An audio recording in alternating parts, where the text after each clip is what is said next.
Hey there, welcome to the Employee Factory. Today, we are tackling a massive, painful, and honestly super expensive reality of scaling AI applications right now. Across the industry, these huge language models are repeatedly doing the exact same heavy lifting from scratch over and over again. We're going to break down token caching strategies, what they are, why they matter, who should care, and how you can start using them in your own LLM workflows to fix this exact problem.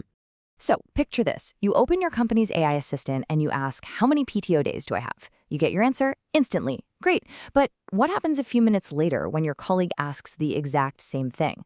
Well, behind the scenes, your AI probably just went through the entire expensive process of finding the data, processing it, and generating a brand new sentence, all for a question it had literally just solved. You are paying for the exact same work twice. This recalculation, it wastes money and it absolutely spikes your latency.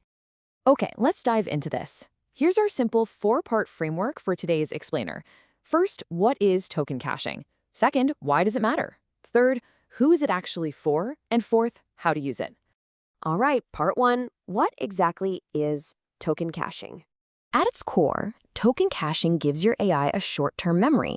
It stores the intermediate representations of tokens, usually the hidden states or attention outputs, after they've been processed.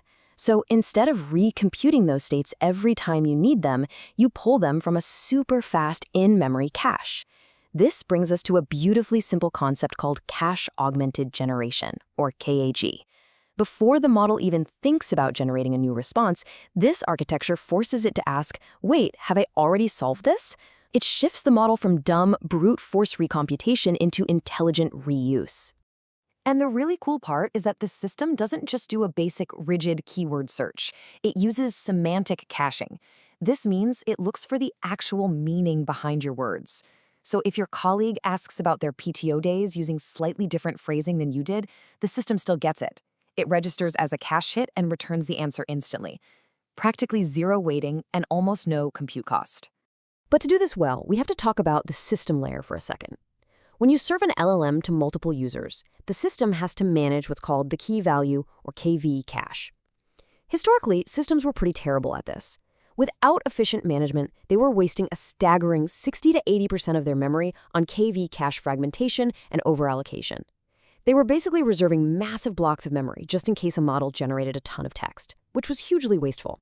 Enter modern inference engines like VLLM. They introduced an incredibly efficient way to manage this memory called page attention.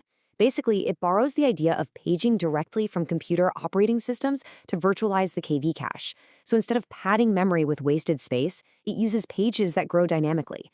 This frees up memory and allows for incredibly high throughput for multiple users without dropping performance. It's kind of like winning the ultimate storage Tetris game. Which brings us to part two. Why does this all matter? To really understand the value here, it helps to compare CAG with its famous cousin, RAG, or Retrieval Augmented Generation. RAG is fantastic when you have massive, changing document dumps, right? Its core job is to look outward and fetch fresh data. CAG, on the other hand, looks inward. It simply checks to see if the system has already done the homework and solved the problem. But here's the secret. They aren't enemies. The new gold standard in AI architecture is the cache-first approach. The smartest systems check their cache first. If there's a hit, boom, instant latency drop. If there's a miss, they just fall back to the RAG process to fetch the fresh knowledge, compute the answer, and then, crucially, store that new result right back into the cache for next time. The return on investment here is massive. First, speed gains. Recomputing attention is the biggest bottleneck in transformer inference. Caching can cut latency by 30 to 80% for repetitive tasks. Second, cost and energy savings. In the cloud, you pay per compute second. Skipping those forward passes slashes your GPU bill and your power consumption, which is great for the environment and edge devices. Third, scalability. A single model instance can serve way more requests. And finally, consistent outputs. Cached representations guarantee deterministic, identical behavior for identical inputs, which is absolutely vital for auditability and debugging. All right, part three. Who is this actually for? Different roles reap totally different rewards here. For developers building conversational agents, caching handles users who constantly repeat or refine the exact same prompts. For product teams creating code completion tools, it efficiently processes those same code snippets over and over. Data scientists running batch inference on large datasets can skip computing common phrases. And ops engineers, they're using caching to dramatically reduce cloud spend by squeezing every drop of throughput out of their existing hardware. Bottom line, if you want smoother, cheaper LLM interactions, this is for you. Okay, let's get practical with part 4, how to actually use it. Here is the exact step-by-step logic you'll want to integrate into your model pipeline. Step 1. Before feeding tokens to the model, check the cache for existing hidden states. Step 2. If you get a hit, you splice those cache states right into the computation graph and serve the result instantly. Step 3. On a miss, you run the normal forward pass to compute the missing tokens. And Step 4. Write those newly computed states right back to the cache so the next user doesn't have to wait. And remember, you can cache so much more than just a text answer. We're talking fully formed JSON, complex SQL queries, or even the model's entire chain of thought reasoning path.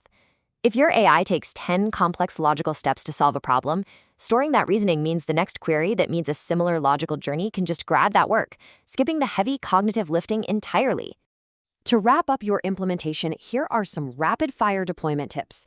Start simple. Identify your repetitive patterns and maybe use a basic in-process LRU dictionary for small projects. But for production, you'll want to scale up to a fast key-value store like Redis. Make sure you set time to live or TTL policies to manage your memory, aiming for a cache hit rate above 70%. And critically, handle your cache invalidation. If you upgrade your model version or change a system prompt, flush the cache so you're not serving outdated logic. Which leaves us with one final thought. Implementing a cache-first architecture isn't just a neat little optimization trick. It's a fundamental shift in how we build intelligent, scalable systems. It saves compute, it slashes latency, and it makes your applications feel instantly responsive. So take a hard look at your current architecture and ask yourself, are you ready to stop paying for your AI to repeat itself? Thanks for joining this explainer on the Employee Factory, and we'll see you next time.